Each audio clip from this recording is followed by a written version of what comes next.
आज बात करते हैं भैया बेलमेंट की। बेलमेंट आपका दिया हुआ सेक्शन 148 में।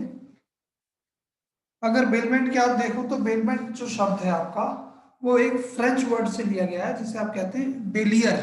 बेलियर मीन्स टू डिलीवर, यानी कि एक कॉन्ट्रैक्ट रिजल्टिंग फ्रॉम डिलीवरी, जो एक कॉन्ट्रैक्ट जो किसी डिलीवरी से निकल करके आता तैयार होता है। अब अगर हम बेलमेंट को देखते हैं, बेलमेंट को इन जनरल आपका जो सेक्शन 148 कहता है, bailment is a transaction upon which a person is agree to deliver a goods to another person for a some specific purpose, and where the purpose is completed the goods shall be returned to the builder and or shall be disposed of at the direction of builder। यानी कि bailment एक ऐसा transaction है जिसमें एक व्यक्ति agree होता है किसी दूसरे व्यक्ति को कोई वस्तु डिलीवर करने के लिए किसी स्पेसिफिक पर्पस के लिए, और जब वो पर्पस पूरा हो जाए तो जो बेली है, जिस व्यक्ति को गुड्स डिलीवर की गई है, उस व्यक्ति की जिम्मेवारी होती है कि उसे वो वापस बेलर को रिटर्न कर दे या बेलर के डायरेक्शन पर उसके निर्देशानुसार उसको डिस्पोज ऑफ कर दे, जिसे आप किसी अन्य व्यक्ति को देना भी कह सकते हैं। अब यहाँ पे जब बेलर की आप बात करोगे, the person who delivers the good is called the bailor, और the to whom the goods is delivered is called bailee. यानी कि दो चीज है, और कॉन्ट्रैक्ट वाली पूरी चीजें कंप्लीट होंगी अगर आप इसके एसेंशियल की बात देखते हैं। What are the essential of a bailment? सबसे पहली बात करूंगा, जो गुड्स है उसकी डिलीवरी होनी चाहिए, डिलीवरी ऑफ ए गुड्स। और जो गुड्स है जो डिलीवरी की गई है किसी विशेष उद्देश्य के लिए की गई होनी चाहिए। मान लीजिए इसको जब आप पीछे देख करके आते हैं एग्जाम्पल, जैसे कपड़े हैं किसी टेलर को सिलने के लिए दिए हुए हैं, ड्रेस तैयार करने के लिए, जो पर्पज है उन्हें सिल के देना है, जैसे ही वो सिल जाएंगे वापस दिए जाएंगे। इसी तरीके से कार रिपेयर के लिए दी गई है। और जो रेलवे कैरेज कंपनी है उसको जो सामान दिया जाता है यहाँ से, जो या कोरियर सर्विसेज आप कह सकते हैं, जिनके द्वारा आप सामान को इधर से उधर पहुंचवा रहे हो, ये सारे के सारे क्या है, ये सब ट्रांजेक्शन है बेलमेंट की। या जैसे बैंक में आपने कोई लॉकर लिया हुआ है, उस लॉकर पे आपने कोई सामान रखा हुआ है, ये सब क्या है, बेलमेंट का ट्रांजेक्शन होगा भैया। अब यहाँ हम कह दिया कि कॉन्ट्रैक्ट होना चाहिए, और अब कॉन्ट्रैक्ट की आप बात करोगे तो फिर आपके सेक्शन 10 के सारे एसेंशियल पूरे हों, और जैसे ही वो पर्पस कंप्लीट हो जाए जो गुड्स है वो वापस आनी चाहिए। अब डिलीवरी ऑफ गुड्स की बात करते हैं तो पहला इंपॉर्टेंट फीचर है किसी पेमेंट के लिए, कुछ देखना भैया क्या कहता है ये। The first important feature of bailment is the delivery of goods from one person to another.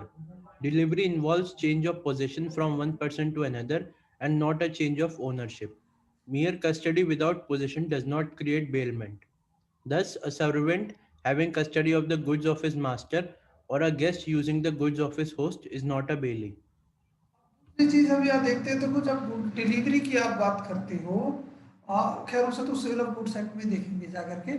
यहाँ पे इसको एग्जाम्पल और देख दो, कुछ का कह रहा है ये। A lady employed a goldsmith for making ornaments out of old jewelers. Every evening, she received the unfinished jewelers and put it into a box kept at the goldsmith shop. She kept the key of that box with herself. One night, the jewelry was stolen from the box. It was held that there was no bailment as the goldsmith had re-delivered to the lady the jewelry billed with him. अब देखो यहाँ पे position की बात करते हैं, position किसके पास है। अब देखो जब डिलीवरी आप बात करते हो, डिलीवरी में भी देखो, आप देखोगे एक्चुअल डिलीवरी, कंस्ट्रक्टिव डिलीवरी, और मुझे बताएगा कोई जो एक्चुअल और कंस्ट्रक्टिव डिलीवरी कैसे होगी? आबिदा आप बता देंगी? सर एक्चुअल डिलीवरी मतलब किसी चीज की को फिजिकली किसी के हैंड ओवर कर देना, और कंस्ट्रक्टिव डिलीवरी वे फिजिकली ना होकर के किसी और मोड से भी हो सकती है। मतलब एक तरीके से एक्चुअल पोजेशन नहीं होती उस चीज की, लेकिन उस पर्सन का पोजेशन होता है उस पर। जैसे कि किसी को हमने घर की दे दी, वो कंस्ट्रक्टिव डिलीवरी है। कंस्ट्रक्टिव डिलीवरी है। अच्छा, एक डिलीवरी और होती है भैया जिसे हम सिंबॉलिक डिलीवरी कहते हैं। What do you mean bye symbolic delivery?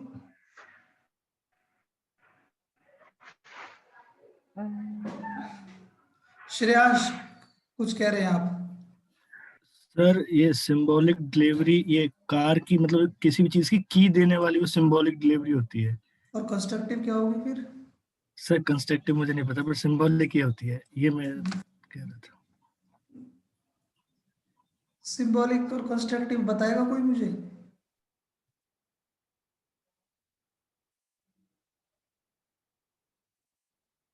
कुछ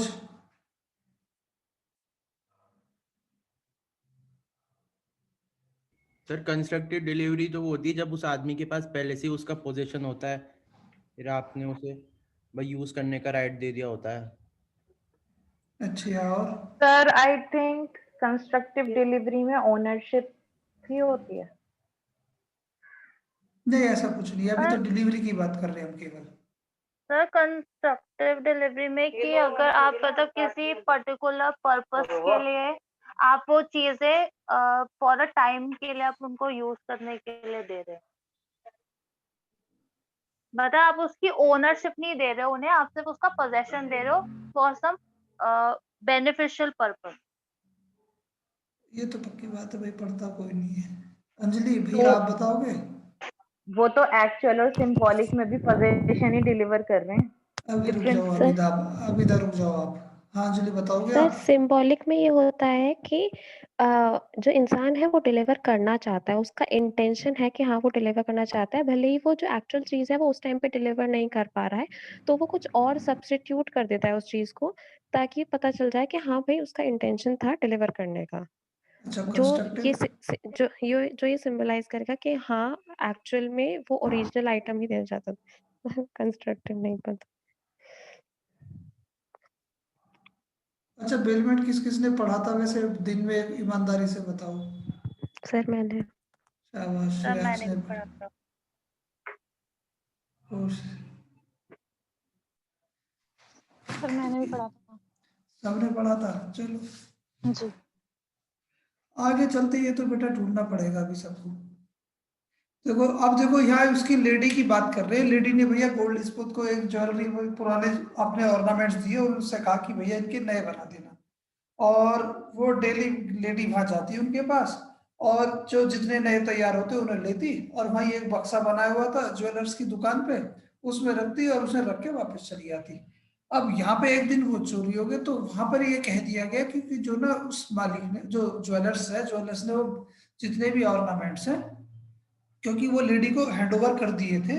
बेशक वो दुकान पे वहां थे, लेकिन जो उसकी पोजीशन था, जो पोजीशन था वो लेडी के पास ही था, क्योंकि जो की है कि किसके पास थी, उसका कंस्ट्रक्टिव पोजीशन वो लेडी के पास था। एक तो डिलीवरी की आप बात करते हैं यहाँ पे, दूसरा आप भैया अब जो दूसरी चीज, अब ये केस लो देख लीजिए आप पहले।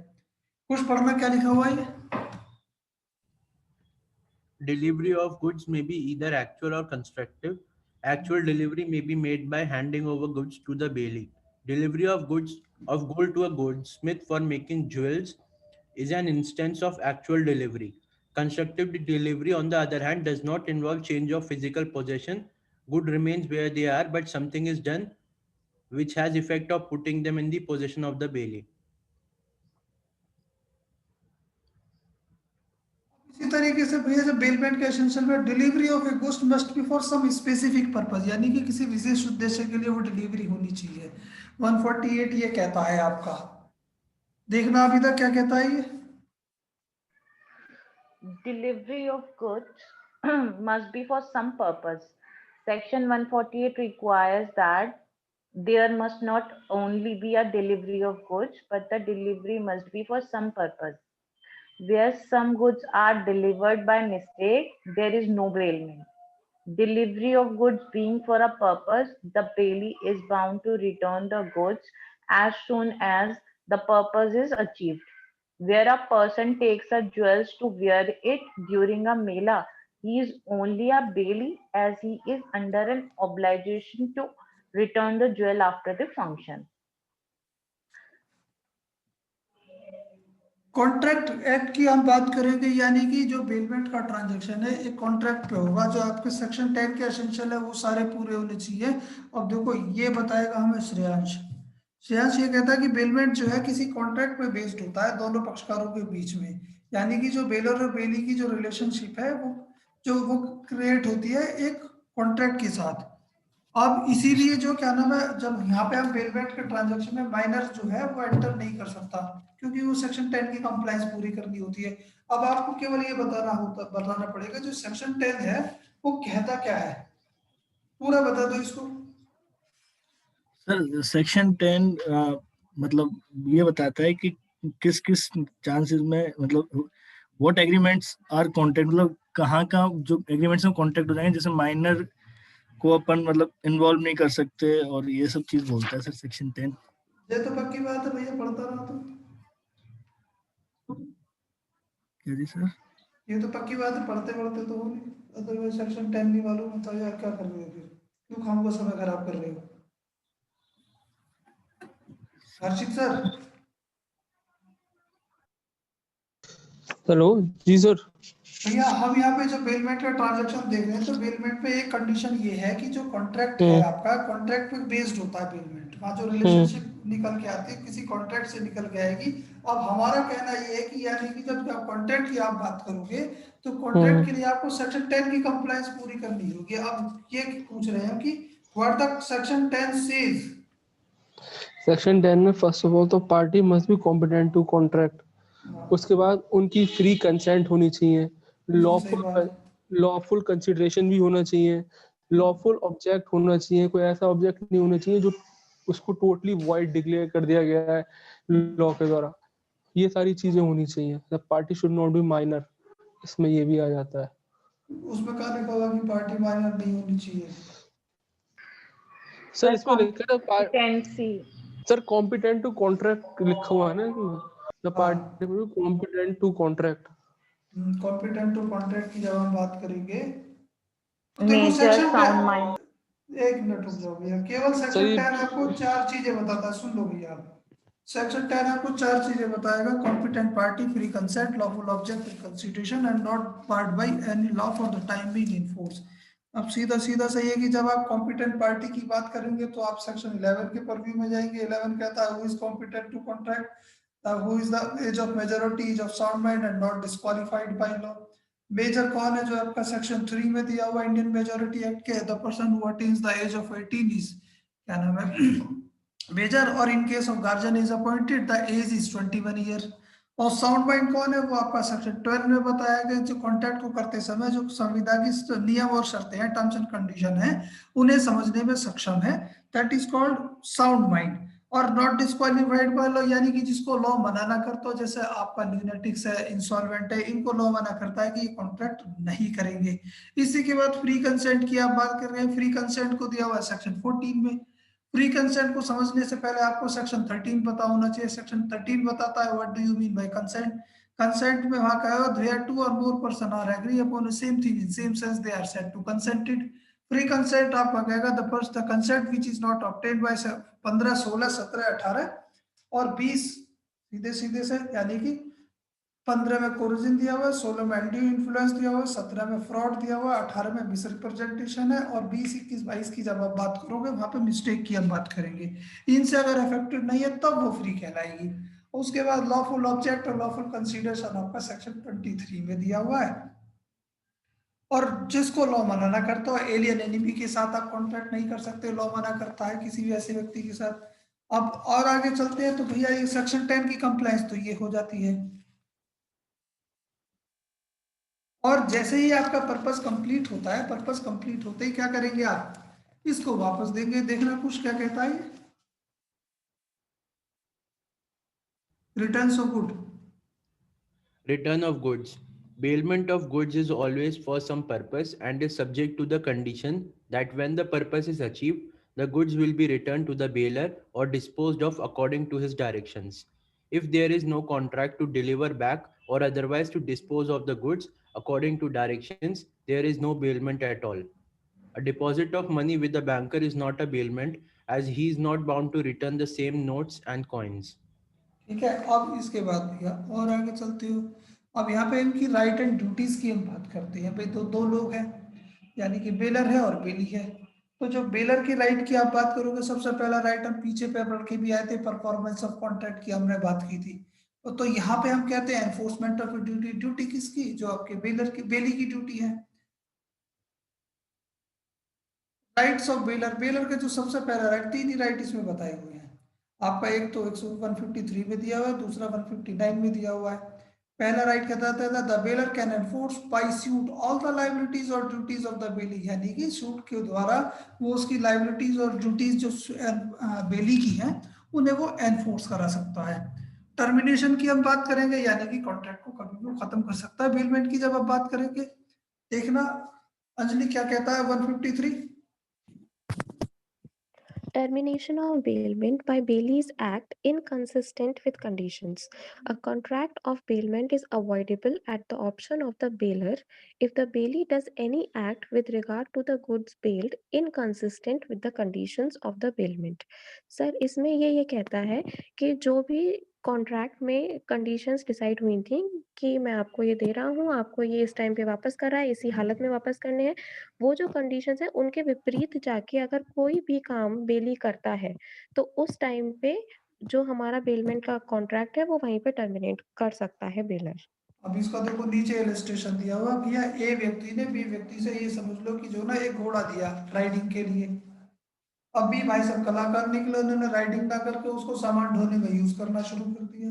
तो वहाँ ए के पास एक ऑप्शन है कि वो तुरंत क्या है, बेलमेंट का जो ट्रांजेक्शन है, कॉन्ट्रैक्ट है, उसको टर्मिनेट करें और जो भी अपने डैमेजेस और जितने भी क्लेम बनता है उन्हें वो वापस कर ले। देखना इलस्ट्रेशन क्या कहता है कुछ।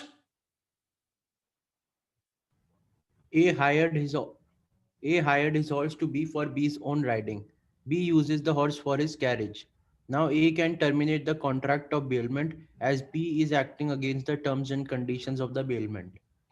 ठीक है, अब इसके बाद सेक्शन 159 बताता है राइट की हम बात करेंगे, restoration of goods lent graciously. पढ़ दो, देखो कुछ ये क्या कहता है। The lender of a thing for use may at any time require its return if the loan was gratuitous and even though he lent it for a specified time or purpose. But if, on the faith of such loan made for a specified time or purpose, the borrower has acted in such a manner that the return of the thing lent before the time agreed upon would cause him loss exceeding the benefit actually derived by him from the loan, the lender must, if he compels the return, indemnify the borrower for the amount in which the loss so occasioned exceeds the benefit so derived. किसी example से बताओगे अंजलि इसको आप मुझे। Sir जैसे मैंने एक baler से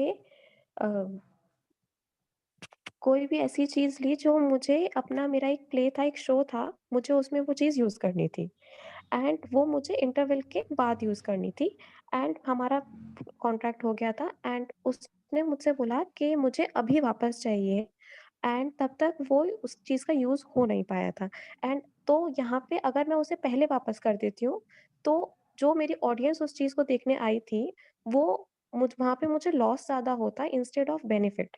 तो अगर मुझे फिर भी बेलर कंपेल कर रहा है कि मैं उसे वापस कर दूं तो यहाँ पे बेलर मुझे उतना कंपनसेट करेगा जितना का मुझे वहां पे फायदा हो सकता था। नहीं वो तो ठीक है, लेकिन यहाँ हम कहते चले हैं जो 159 है, देखो दो चीजें हैं। पहला ये कि अगर आपने ग्रेशियसली किसी को कोई वस्तु दी है, ग्रेशियसली से मतलब है कि बिना प्रतिफल की इच्छा के, आपको उसके बदले में कोई चीज नहीं मिल रही है, आपने भैया वो ग्रेशियसली दी है उसको किसी स्पेसिफिक पर्पस के लिए या स्पेसिफाइड टाइम के लिए, तो आपका एक राइट है कि आप उसे जो ना एट एनी टाइम आप उसे जो ना वापस मांग सकते हो, मांग लीजिए, कोई दिक्कत नहीं है। लेकिन ये कहता है कि अगर आपके वापस मांगने से उस दूसरे वाले भैया जी को अगर कोई नुकसान होता है तो उसके नुकसान की भरपाई आपको करनी पड़ेगी।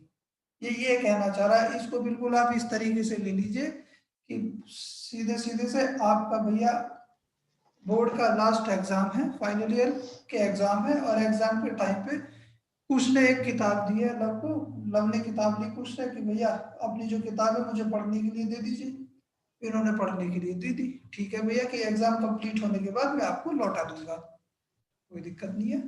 अब ये समझ लीजिए नेक्स्ट मॉर्निंग एग्जाम है, रात में लव को किताब पढ़नी है, कुछ भाई सब घर पहुंच के लाओ भैया किताब दीजिए, कह रहे भैया अभी तो पढ़ी हुई नहीं है, सुबह एग्जाम है मेरा, कह रहे नहीं किताब तो अभी चाहिए, तो वह किताब तो ले आएंगे खैर, लेकिन अगर कोई नुकसान होता तो भैया 159 ये भी कह देता है कि उसकी जो भरपाई है वो बेलर को करनी पड़ेगी।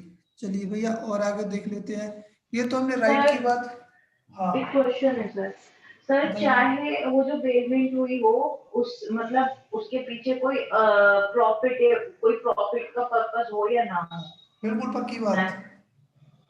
मेरे कहने का मतलब है जैसे कि पढ़ना, सर पढ़ने से उसको ठीक है वो एग्जाम दे रहा है तो उसको ये वाला फायदा हो रहा है, लेकिन अगर उसको नुकसान हो जाएगा तो उसके लिए किस तरीके से sir compensation decide damages claim, अब ये तो कोर्ट का काम है भैया, ये क्वेश्चन ऑफ फैक्ट है कि क्या क्या डैमेजेस हो सकते हैं, वो तो तय किए जाएंगे फिर। हाँ, पता लगा वो पागल ही हो जाए एग्जाम में फेल होने की वजह से, अब वो तो सब अलग परिस्थितियां तय करेंगी उसे। अब भैया जब एक तरफ तो आपने राइट की बात की, जैसे अब वही फिर आप ड्यूटीज की बात करोगे, तो सबसे पहली ड्यूटी तो यही दी हुई है सेक्शन 150 में, duty to disclose the material defect, अगर किसी को उसमें बेल में हो, उसमें गुड्स में हो, और duty to bear extraordinary expenses of bailment, और duty to indemnify the bailee. तीनों देख लेते हैं। 150 ये कह देता है। अंजलि देखना क्या कहता है 150। Bailer's duty to disclose faults in goods bailed. The bailer is bound to disclose to the bailee faults in the goods bailed of which the bailer is aware and which materially interfere with the use of them or expose the bailee to extraordinary risks, and if he does not make any such disclosure, he is responsible for damage arising to the bailee directly from such faults. If the goods are bailed for hire, the bailer is responsible for such damage, whether he was or was not aware of the existence of such faults in the goods bailed. कुछ कोई example दोगे भैया इसका?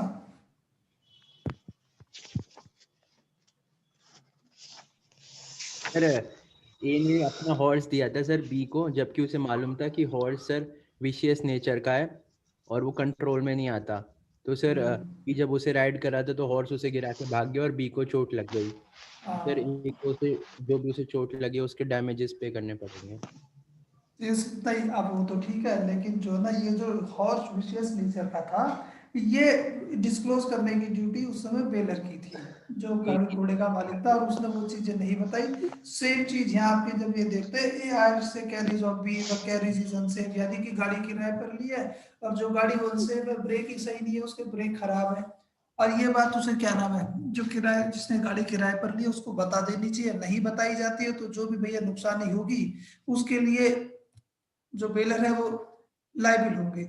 अब यहाँ हम कहते हैं 158 की जब आप बात करोगे, duty to bear extraordinary expenses of bailment under the contract of bailment, if at all the bailee incurs any necessary expenses for the purpose of bailment, the bailor shall pay to the bailee all those expenses।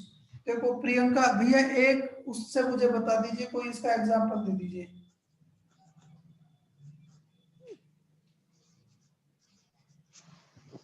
Sir अगर इसमें इसके लिए example,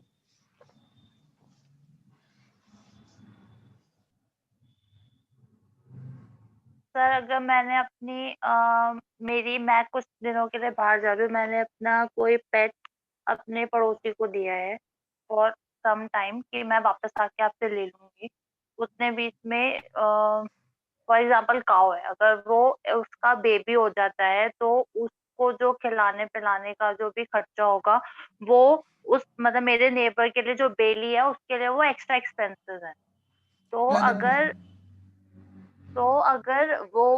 वो जो expenses वो करेगा मेरे behalf पे, तो वो एक्सपेंसेस मुझे उसको देने पड़ेंगे।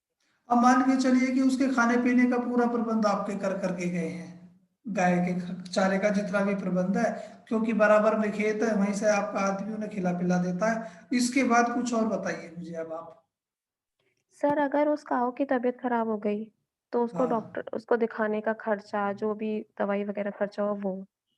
देखिए, ये बिल्कुल सही बात है। अब देखो, मैं सबसे अच्छी, देखो कुछ चीजें ऐसी है, कई बार मैं ऐसी चीजें पूछ लेता हूँ जो बिल्कुल आपके सामने लिखी होती है।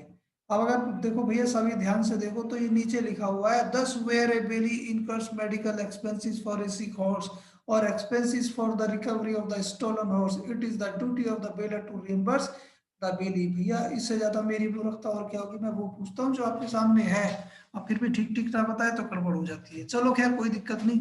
अब पता लगा जो गाय छोड़ कर के गए हैं, जो प्रियंका ने गाय अपनी पड़ोसी के यहाँ छोड़ी है, वो गाय जो है ये समझ लो मरकनी गाय है। अब उसको खिलाने के लिए पड़ोसी वहां उसे चारा डालने के लिए गाय ने सीख मार दी। तो अब जितनी भी इंडेमिनिटी यानी कि जितनी भी नुकसानी होती है किसको, बेबी को, उस बेलमेंट के ट्रांजेक्शन की वजह से, वो गाय को देखभाल की वजह से, उन सब की भैया जिम्मेवारी किसकी होगी, वो देने की वापस, वो बेलर की होगी। अब यहाँ पे प्रियंका की जिम्मेवारी होगी कि आए, जब ये लौटे, लौटने के बाद दिखाई दिया कि पड़ोसी को गाय, इनकी गाय ने सींग मार दिया है, जिसकी वजह से वो हॉस्पिटल में एडमिट हुए और वहां जो खर्चे काफी हो गए उनके।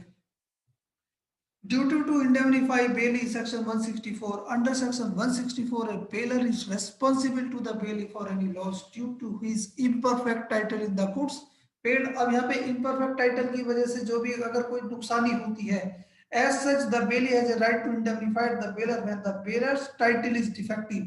अब इसको एग्जाम्पल कुछ देखना क्या लिखा हुआ है।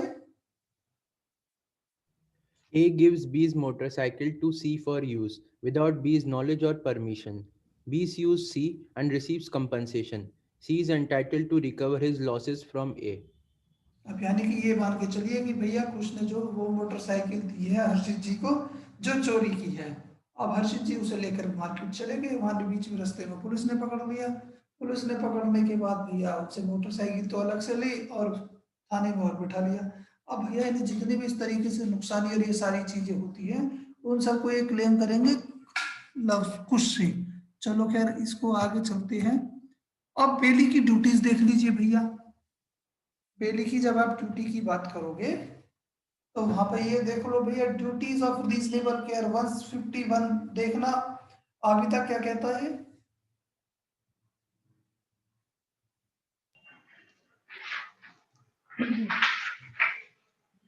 Care to be taken by bailee. In all cases of bailment, the bailee is bound to take as much as care of the goods bailed to him as a man of ordinary prudence would.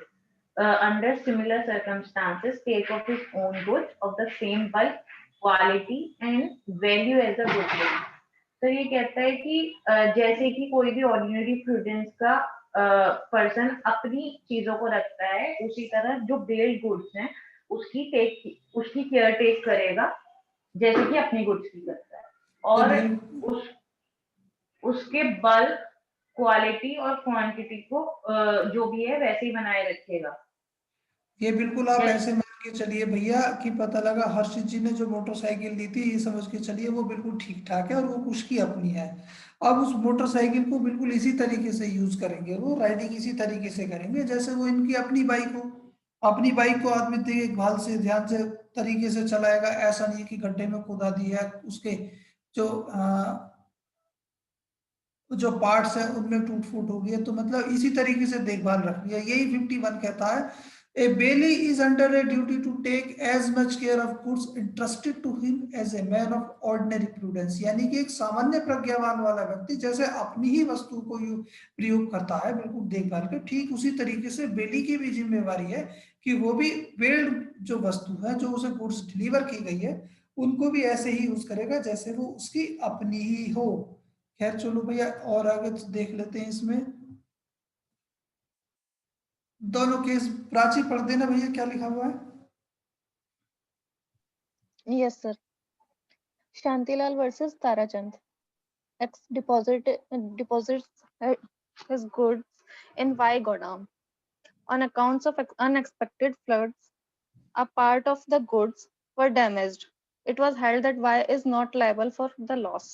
ना समझ भाई हमारे, देखो कुछ समझाएगा क्या कहना चाह रहा है। सर ये जो उसने जो उसके गुड्स थे सर वो गोदाम में रख दिए थे और सर अनएक्सपेक्टेड फ्लड्स की वजह से वो खराब हो गए, तो सर ये हुआ कि वो लॉस के लिए लायबल नहीं है क्योंकि सर उसने अपने पार्ट पे सारे मेजर्स लिए थे, मगर अब अनएक्सपेक्टेड फ्लड आ गया तो सर इसमें उसकी गलती नहीं है। हाँ उसकी गलती नहीं है, तो इसमें भैया सीधा सीधा सा, यानी कि जब एज ए रीजनेबल केयर, यानी कि आपने ठीक ठाक देखभाल की है और आपने जो क्या नाम है किसी ऐसे कारण से जो आपके कंट्रोल में नहीं है, उस वजह से अगर कोई नुकसान होता है तो उसके लिए बेली की जिम्मेवारी नहीं होगी। रामपाल वर्सेस गौरी शंकर का केस है। अंजलि देखना क्या कहता है भैया ये।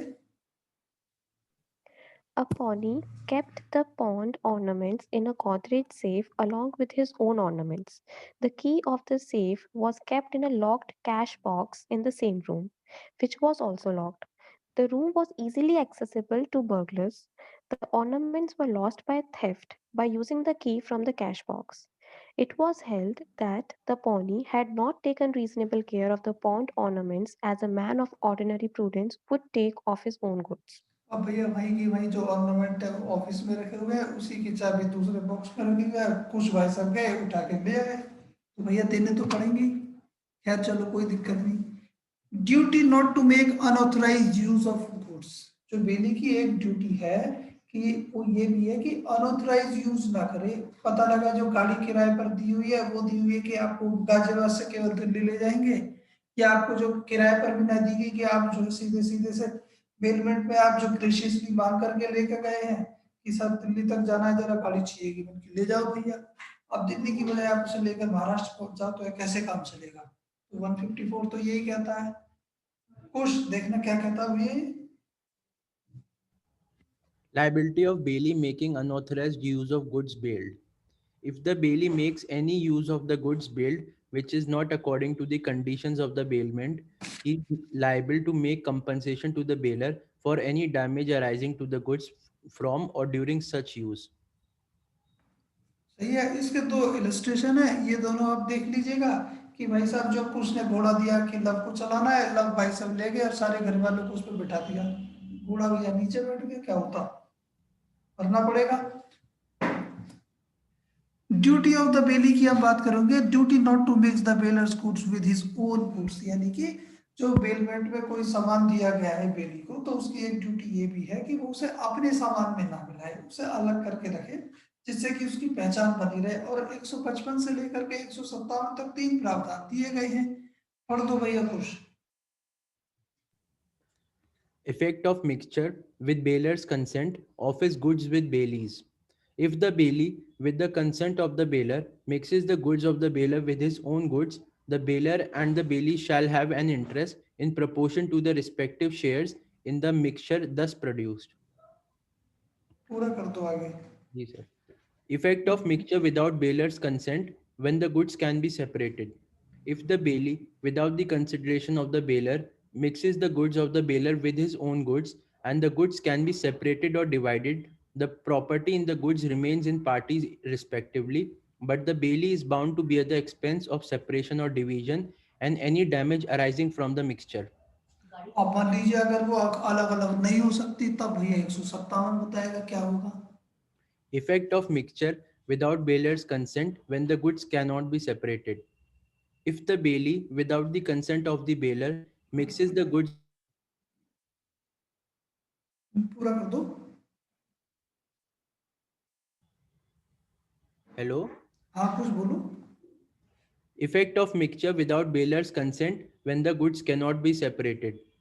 If the bailee, without the consent of the bailer, mixes the goods of the bailer with his own goods in such a manner that it is impossible to separate the goods bailed from the other goods and deliver them back, the bailer is entitled to be compensated by the bailer for the loss of the goods.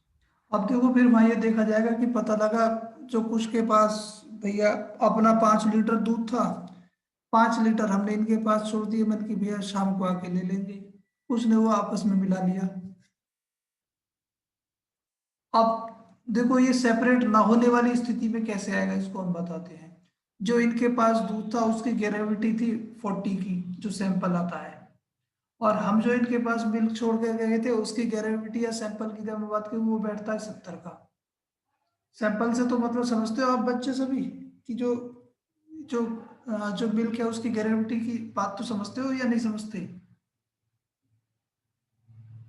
जो fat जो होता है उसका fat, तो उसका जो fat है उसी की कीमत होती है दूध के अंदर। मान लीजिए जो फैट से मतलब ये है कि जो आप उसमें जो आप जिसे आप घी बोलते हैं, क्रीम बोलते हैं, उससे दूध के जो क्या नाम है दूध की चीज पहचान होती है। अब जितना जितना उसका सैंपल बढ़ता चला जाएगा उतना उतना उसकी कीमत भी बढ़ती चली जाएगी, जो फैट उसमें। इसी तरीके से अब मान लीजिए अब इन्होंने 40 के सैंपल में 60 के सैंपल वाला दूध इन्होंने मिक्स कर दिया, वो अलग तो हो नहीं सकता। अब फिर क्या होगा भैया उसके लिए? तो हम कुछ क्या करोगे?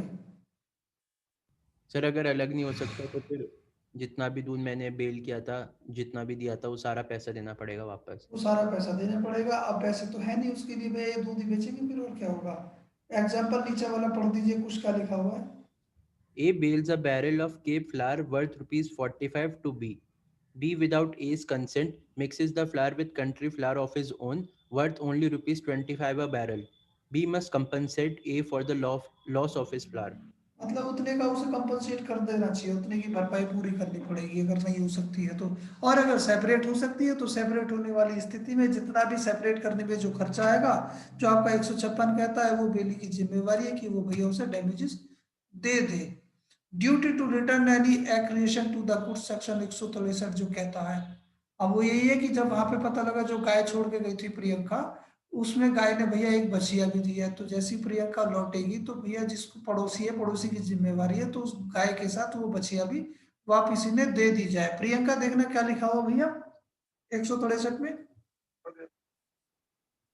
Baler entitled to increase of profit or profit from the goods bailed. In the absence of any contract to the contrary, the bailee is bound to deliver to the baler or according to his direction any increase of profit which may have occurred from the goods bailed. अब ये दूसरी चीज हम क्या क्या कर चल रहे हैं इसके आगे, duty not to set up any adverse title against the bailor. अब पता लगा जो प्रियंका गाय छोड़ के गई थी पड़ोसी के पास, वो इनके पड़ोसी ने क्या है, अपनी गाय बता के पड़ोसी को बेच दी, कैसे काम चलेगा? कुछ देखना क्या लिखा हुआ भैया इसको। Bailier is not authorized to set up the plea of just tilt, that is to say that the goods belong to a third person. The bailee is estoppel from challenging the right of the bailer to receive the goods bailed. Even if there is a person who has better title to the goods than of the bailer, the bailee may safely return the goods of the bailer. The bailee may safely return the goods to the bailee. Sir ये तो गड़बड़ सा है थोड़ा. And he will not be liable to the owner for conversion. Hello हाँ कुछ sir ये शायद सेंटेंस मिक्सअप हो गए थोड़े से आखिरी ये हो वाले. सकता है। ये कहता है the bailee is not authorise to set up a plea of jus tertii, that is to say that the goods belong to a third person. यानी कि उसके ऊपर कोई जो जो बेली है, बेली अपना कोई एडवर्स टाइटल स्थापित उसके ऊपर नहीं करेगा। एडवर्स टाइटल यानी कि जो बेलर के अगेंस्ट होता हो। The bailee is stopped from challenging the right of the bailor to receive the goods bailed. यानी कि अब ये कह रहा है कि यार जो बेली को रोक दिया जाएगा कि जो बेलर का राइट है, बेलर का राइट है कि जो ना वापिस जो ना उस वस्तु को या गुड्स जो दी गई है बेलमेंट पे उसे वापस ले ले, और उसी का वो टाइटल भी बनता है। अगर उस टाइटल का अगेंस्ट कोई काम करता है तो बेली को भैया रोक दिया जाएगा उसके बेलर के राइट को चैलेंज करने से। अब ये कहता है if there is a person who has better title to the goods then that of bailor, अगर कोई अन्य व्यक्ति है उस स्थिति में जो बेलर से भी अच्छा टाइटल रखता है तो the bailee may safely returns the goods to the bailor. तो अब देखो एक चीज और है, अब मान लीजिए कुछ मैंने आपसे कोई किताब ली है तो मेरे उसे लौटाने की जिम्मेवारी किसकी है?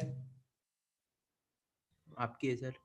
है ना, तो वो मैं आप ही को लौटाऊंगा, सीधे सीधे से आपको लौटाऊंगा। अगर मान लीजिए आपके पास लक की किताब है, दी मुझे आपने है, तो उसे मैं आपको लौटाऊंगा। तो ये यहाँ ये कि even there is a person who has better title, चाहिए करें even if there is a person who has better title to the goods then that of bailor, the bailee may safely return the goods of the bailor. उसकी क्या है, वो वापस जो ना safely उन्हें वापस पहुंचा देता। अब ये अच्छा फिक्स हो गया है पहले, and he will not be liable to the owner for the conversion. वो ओनर के अगेंस्ट कोई, ओनर के प्रति कोई लाइबिलिटी उसकी नहीं है। यानी कि अगर जो मैं किताब आपको लौटाऊंगा क्योंकि आपने दी है, मेरी मेरी जिम्मेवारी उस मालिक के प्रति नहीं होगी जिनकी वो किताब, अगर वो लव की किताब है तो लव के लिए मेरी कोई जिम्मेवारी नहीं, मैं इसे आपको ही लौटा दूं। नहीं आई बात समझ में? आ गई सर. आ गई? चलो भैया आगे चलते हैं इसमें। अब भैया जब पर्पस कंप्लीट हो गया है तो इसे वापस लौटा दो। अंजलि देखना क्या कहता है भैया ये। Return of goods bailed on expiration of time or accomplishment of purpose. It is the duty of the bailee to return or deliver According to the bailor's directions, the goods bailed without demand as soon as for which they were bailed has expired, or the purpose for which they were bailed has been accomplished. जैसे जैसे भैया purpose पूरा हो जाए उसे वापस ऐसे कैसे लौटा दो। अब बेली के राइट भी देख लो भैया, यहाँ पे ड्यूटी तो देख ही ली। बेली के राइट की हम बात करते हैं, सबसे पहला क्या है, enforcement of right. Bailee can by suit enforce the duties of the bailor. Bailor की ड्यूटी क्या थी बताएगा कोई मुझे? देखो कुछ बताएगा, 3 ड्यूटियां बताई थी बेलर की, क्या क्या थी भैया?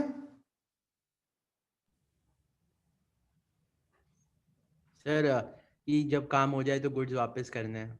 अबे बेलर की ड्यूटी की बात कर रहे हैं हम, बेली की ना।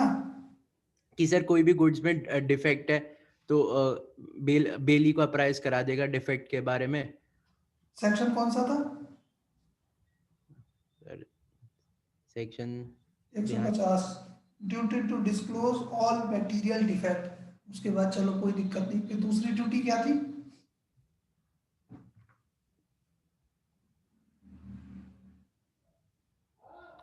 सर दूसरी ड्यूटी ये थी कि अगर कोई एडिशनल एक्स्ट्रा एक्सपेंस बेली को इनकर करना पड़ा है उसके गुड्स का टेक केयर करने में, तो सर वो भी उसे वो उसके लिए इंडेमनीफाई करेगा, उसका पैसा दे देगा। वो तो ड्यूटी टू इंडेमनीफाई होगी चलो उसकी।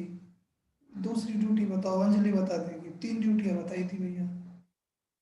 सर एक ये थी कि अगर कोई भी लॉस होता है उसको बेली को, वो जो है वो बेलर उसे वापस देगा अगर उसने हर एक चीज बेलर के डायरेक्शंस पर ही करी है उसके बावजूद। ये तो बेलर्स इंडेमनिटी हो गई।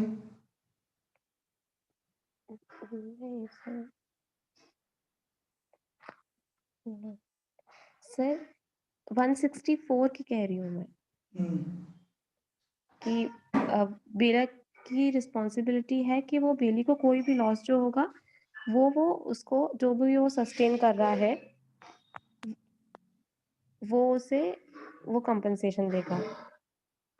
एंड तो 3 चीजें थी भैया, देख लो। इंडेमनिटी वाला तीसरा एक्स्ट्रा ऑर्डिनरी एक्सपेंसेस और इंडेमनिटी। 164 इंडेमनिटी की बात करता है, एक्स्ट्रा ऑर्डिनरी एक्सपेंसेस 158 बात करेगा, और duty to disclose material defect 150 बात करेगा। चलो खैर कोई बात नहीं। अब इन तीनों को तो एनफोर्स कराना है। जो बेली की हम राइट की हम बात कर रहे हैं, तो ये बेली कह रहा है bailee can by suit enforce the duties of the bailor. Duty वो तीनों पीस के 150, 158 और 164। अब इसके बाद bailment by several joint owners. अगर कहीं जॉइंट ओनर्स के द्वारा कोई चीज बेलमेंट में दी गई है तो सेक्शन 165 बता देता है, if several joint owners of goods bail them the bailee may deliver them back to or according to the direction of one joint owner without the consent of all.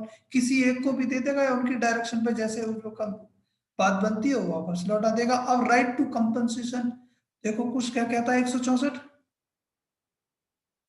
If the bailor has no title to the goods, or if the bailor has no right to bail the goods or receive them back, and consequently the bailee is exposed to some loss, the bailor is responsible for the loss of the bailee. ठीक है। अब इसी के बाद right to remuneration 158 कहता है।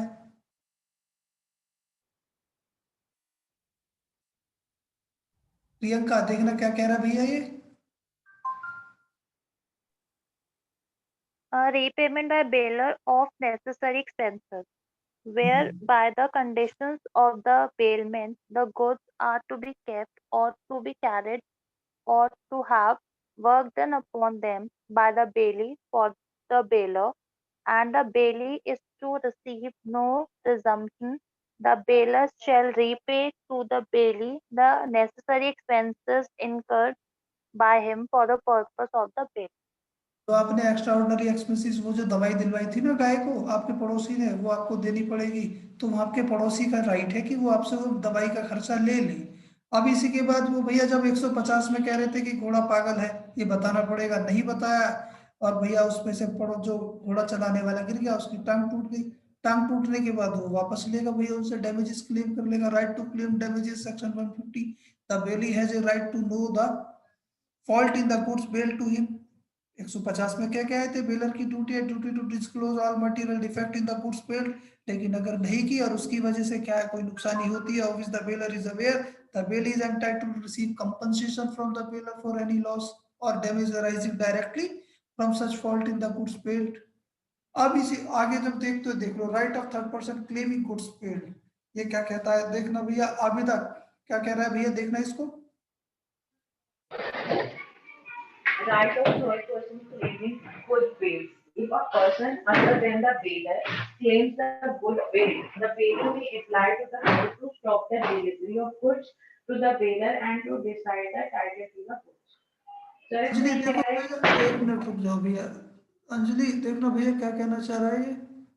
Sir ये कहना चाह रहा है कि अगर कोई आदमी आके बोलता है कि ये गुड्स मेरे हैं एंड ये मुझे वापस करे जाएं जो तुम्हारे पास बिल्ड है, तो फिर वहां पे वो क्या कर सकता है कि वो कोर्ट के पास जाके ये भी ऑर्डर पास करवा सकता है कि आप बेलर जो है उसको डिलीवर ना करे जाए गुड्स तब तक जब तक डिसाइड नहीं हो जाता कि गुड्स एक्चुअली में किसके हैं।